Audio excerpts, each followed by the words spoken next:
It was just an ordinary Saturday when I stumbled across an old dust-covered diary in the attic, a relic I had never seen before. The first few entries were mundane, recounting my daily routines, thoughts, and feelings. But as I flipped through its pages, an uneasy feeling crept over me. The diary didn't just recount my past, it described my present and went on to predict my future, ending with my death in 2 days. It seemed impossible, yet each prediction had been eerily accurate, down to the color of the shirt I wore yesterday, the unexpected call from an old friend, and even the freak thunderstorm that caught me on my way home. Driven by a mix of fear and disbelief, I spent the following day scrutinizing every word, hoping for some logical explanation or a hidden clue. But the entries grew more bizarre, describing moments that hadn't yet happened. It said I would receive a package at 3 p.m., one that would change everything. At precisely 3 p.m., the doorbell rang.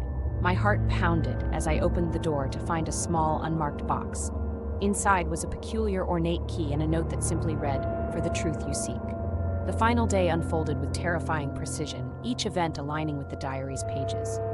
The key was to open an abandoned storeroom in town, a place I had never been.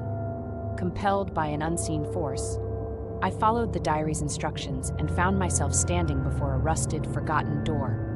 As the key turned in the lock, a chilling breeze swept through and the door creaked open, revealing a room filled with mirrors, each reflecting not just my image, but other versions of myself, some smiling, others screaming in silent agony. In that room, time seemed to distort, and I realized the diary was a bridge between realities, each mirror showing a life I could have led. The truth was horrifying. My death was not a physical end, but a transformation. The diary was my guide to another existence, one that promised eternal life, but at an unimaginable cost. As the clock struck midnight, I felt myself being drawn into the mirror, my reflection fading into the unknown. The diary's last entry had been fulfilled, and I was left to wonder if this was my final chapter, or merely the beginning of a new, eternal